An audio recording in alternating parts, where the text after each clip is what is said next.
बिस्मिल्लाहिर्रहमानिर्रहीम। जी बच्चों, वेलकम आपको सेकेंड ईयर में आने के लिए। अल्लाह वास्ते पास हो गए, बगैर एग्ज़ाम दिए। चलें, आपके लिए पार्ट सेकंड इम्पॉर्टेंट है। क्यों इम्पॉर्टेंट है? क्योंकि आपके एफएससी के टोटल मार्क्स का डिपेंड अब पार्ट सेकंड के मार्क्स पे होगा। इसलिए आपको पार्ट सेकंड अच्छी करनी है, कंसेप्चुअल स्टडी करनी है और इसमें ज़्यादा से ज़्यादा नंबर लेने हैं ताकि आपका ओवरऑल स्कोर अच्छा बने। कंसेप्चुअल स्टडी करनी है ताकि आपकी एंट्री टेस्ट भी साथ साथ तैयार हो। सेकेंड ईयर चैप्टर 12 से स्टार्ट है और आपका पहला चैप्टर है अबाउट इलेक्ट्रोस्टैटिक। स्टैटिक रेस्ट को कहते हैं, जबकि इलेक्ट्रोड चार्ज से है। गोया इलेक्ट्रोस्टैटिक का मतलब हुआ रेस्ट चार्ज। तो इलेक्ट्रोस्टैटिक फिज़िक्स की वो ब्रांच है जिसमें हम ये पढ़ेंगे कि रेस्ट चार्ज की प्रॉपर्टीज़ क्या है। Branch of physics in which we deal with study of rest charges. Branch of physics which deal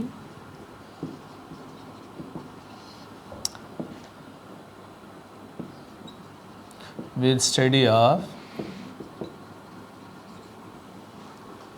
rest charges is electrostatic.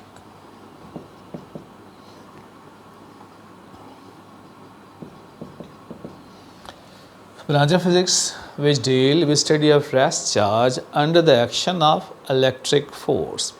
किसी इलेक्ट्रिक फोर्स के ज़रिए असर रेस्ट चार्ज की स्टडी को इलेक्ट्रोस्टैटिक कहते हैं। जब चार्ज रेस्ट में है तो इलेक्ट्रोस्टैटिक है। अगर ये चार्ज मूव कर रहा है तो फ्लो ऑफ चार्ज करंट होता है। करंट को पढ़ने के लिए इलेक्ट्रोडायनामिक या इलेक्ट्रिसिटी है। तो इलेक्ट्रिसिटी या इलेक्ट्रोडायनामिक मूविंग चार्ज की स्टडी है, जबकि इलेक्ट्रोस्टैटिक रेस्ट चार्ज की स्टडी है। रेस्ट चार्ज की बहुत सी प्रॉपर्टीज़ हैं, उनके दरमियान एक इलेक्ट्रिक फोर्स है।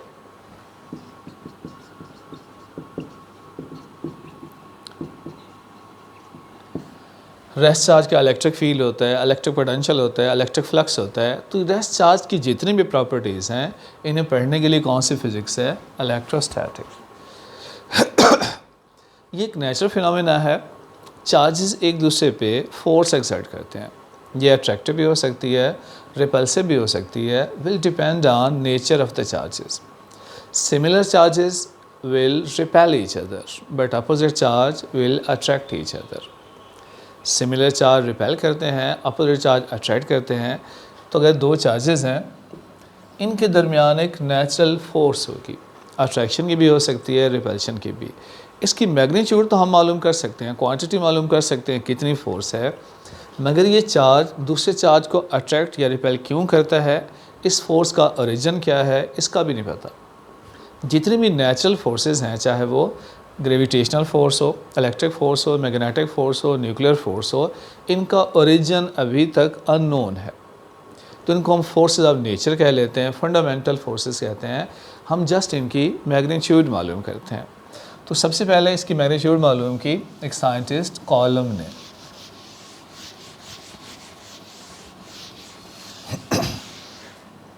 कॉलम लॉ है।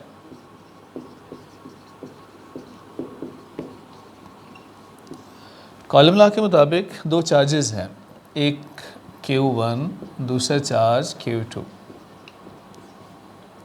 इनके दरमियान डिस्टेंस है R। दोनों के सेंटर के दरमियान जो फासला है वो R है। तो इन दोनों के दरमियान एक फ़ोर्स होगी, अट्रैक्शन की भी या रिपल्शन कोई भी हो सकती है। उसकी मैग्नीट्यूड का डिपेंड कॉलम के मुताबिक दो चीज़ों पे होता है। फोर्स ऑफ अट्रैक्शन और repulsion will depend on two factor. First is this force is directly proportional to product of charges. इस फोर्स का डिपेंड चार्जेस की मैग्नीट्यूड के प्रोडक्ट के डायरेक्टली है। मतलब जितना ये प्रोडक्ट बड़ा होगा उतनी फोर्स ज़्यादा होगी। प्रोडक्ट का बड़ा होता है जब चार्जेस की मैग्नीट्यूड ज़्यादा होगी। गोया अगर बड़ी मैग्नीट्यूड के चार्ज हैं तो उनके दरमियान फ़ोर्स भी ज़्यादा होगी। स्मॉल चार्ज हैं तो फोर्स भी कम होगी। तो जितने चार्जेस बड़े होंगे प्रोडक्ट भी उनका बड़ा होगा। दूसरी चीज़ है उनके दरमियान distance. This force is inversely proportional to square of distance between their centre. दोनों चार्ज के सेंटर के दरमियान जो डिस्टेंस है उस डिस्टेंस के स्क्वायर के ये फोर्स इनवर्सली है। मतलब अगर चार्ज करीब आ जाए तो फोर्स बढ़ती जाएगी, चार्ज अवे चलते जाएं, फासला बढ़ जाए तो फोर्स कम होती जाएगी। तो डिस्टेंस पे डिपेंड है और चार्जेस की मैग्नीट्यूड पे। इन दोनों को मिला दें, F directly to Q1 Q2 inversely to R square. यहाँ हम कांस्टेंट यूज़ करते हैं K Q1 Q2 divided by R square. K is constant और इस कांस्टेंट की वैल्यू है 9 मल्टीप्लाई 10 पावर 9। इस कांस्टेंट का यूनिट है न्यूटन मीटर स्क्वायर पर column square. That is constant of proportionality, जिसकी मैग्नीट्यूड भी है और यूनिट भी है। सेम मैग्नीट्यूड का एक और कांस्टेंट ड्राइव करते हैं। क्योंकि इलेक्ट्रिक फोर्स मीडियम डिपेंडेंट होती है, ग्रेविटेशनल फोर्स मीडियम डिपेंडेंट नहीं है, जबकि इलेक्ट्रिक फोर्स मीडियम डिपेंडेंट है। तो ये मीडियम का कांस्टेंट है। अगर हम मीडियम की प्रॉपर्टी, एक मीडियम की प्रॉपर्टी होती है परमिटिविटी।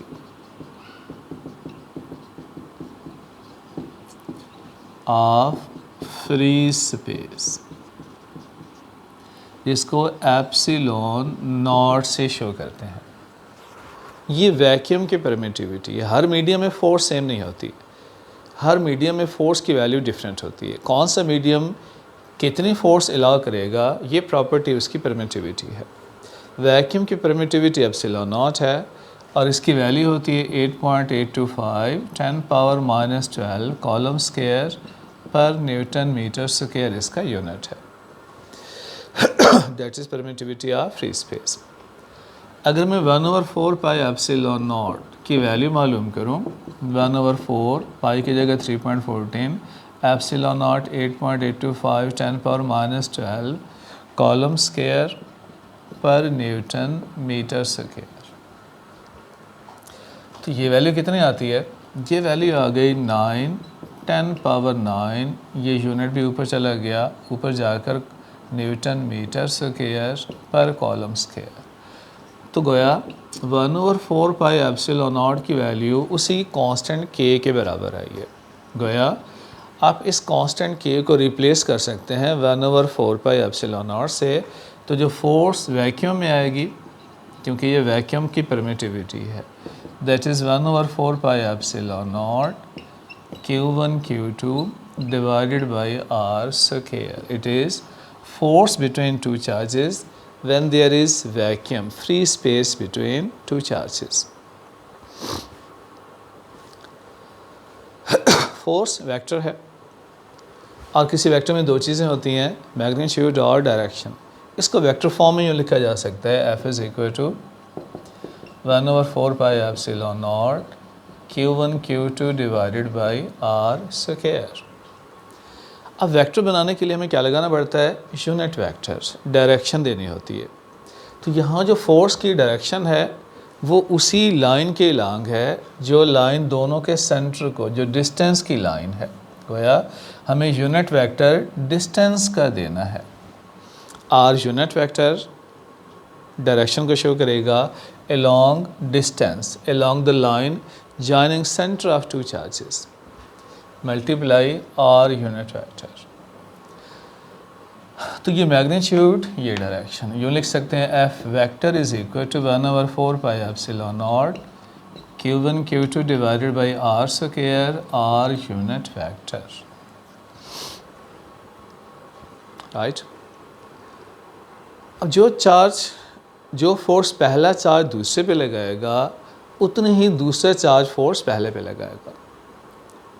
मसलन पहले चार्ज पे जो फोर्स लग रही है, फ़र्ज़ करें वो F12 है, force on first charge due to second charge, और जो पहला चार्ज फोर्स दूसरे पे लगा रहा है वो होगी F21, force on second charge due to first charge. अगर आप F12 की वैल्यू लिखें तो यूँ लिख सकते हैं 1/4 pi epsilon not Q1 Q2 divided by R square multiply R12, unit vector को भी यूँ लिख सकते हैं। सिमिलरली अगर F21 लिखना चाहें तो 1/4 pi epsilon not Q1 Q2 divided by R square R21। देखिएगा दोनों की डायरेक्शन अपोजिट है। फोर्स F12 इधर है, F21 अपवर्ड है। गोया ये दोनों फोर्सेस मैग्नीट्यूड में सेम होती हैं, दोनों सेम फोर्स एक दूसरे पे लगाएंगे मगर डायरेक्शन अपोजिट है। So these are action and reaction forces and according to Newton third law action and reaction forces are equal in magnitude but opposite in direction. So you can write action and reaction forces. तो जो charges पे लगने वाली forces हैं ये action reaction है, magnitude में same मगर डायरेक्शन में अपोजिट। एक और चीज़, अगर दोनों चार्जेस के दरमियान मैं कोई और मीडियम रखता हूँ, कोई इंसुलेटर रख दिया, ऐसा इंसुलेटर जिसकी इलेक्ट्रिक पोलराइजेशन हो जाए उसे डाइलेक्ट्रिक मटेरियल कहते हैं। तो मैंने एक डाइलेक्ट्रिक मटेरियल रख दिया, डाइलेक्ट्रिक इंसुलेटर ही होता है जिसकी इलेक्ट्रिक पोलराइजेशन होती है। मैंने दो चार्जेस के दरमियान रख दिया और इस डाइलेक्ट्रिक मटेरियल की रिलेटिव परमिटिविटी एप्सिलॉन आर है। तो क्या होगा, फोर्स बढ़ेगी या कम हो जाएगी? जब कोई इंसुलेटर दोनों चार्ज के दरमियान रखा जाता है तो फोर्स की वैल्यू कम हो जाती है। अब जब मीडियम आ गया तो जो वैक्यूम में फोर्स थी वो उतने टाइम रिड्यूस हो गई। Force in vacuum will reduce epsilon r time. जितने रिलेटिव परमिटिविटी उस मीडियम की होती है फोर्स उतने टाइम कम हो जाती है। गोया जितनी ज़्यादा रिलेटिविटी का मीडियम होगा, परमिटिविटी का मीडियम होगा, जितनी ज़्यादा परमिटिविटी का मीडियम होगा उतनी फोर्स में ज़्यादा कमी आती है। इसको इक्वेशन नंबर 3 कह लें। एफ वैक्यूम की वैल्यू ये है, इसमें पुट कर लें तो F medium is equal to 1/4 pi epsilon not Q1 Q2 divided by r square. Epsilon r पे भी डिवाइड करते हैं। गोया जो मीडियम में फोर्स है ये एप्सिलॉन आर टाइम रिड्यूस हो गई। अगर एप्सिलॉन आर को डिफाइन करना चाहें जिसको हम रिलेटिव परमिटिविटी कहते हैं,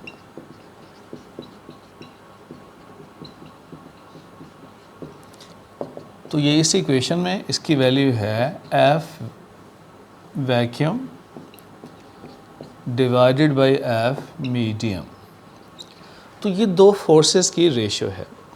It is force between two charges when there is vacuum, when there is medium.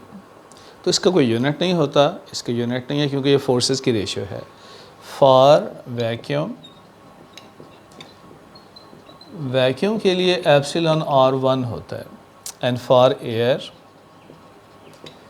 Epsilon R is 1.0006।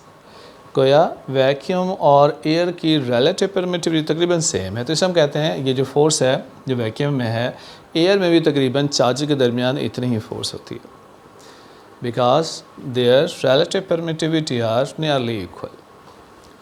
तो इसको चेक कीजिएगा, पढ़िएगा, कोई प्रॉब्लम हो तो बताइए। Thank you.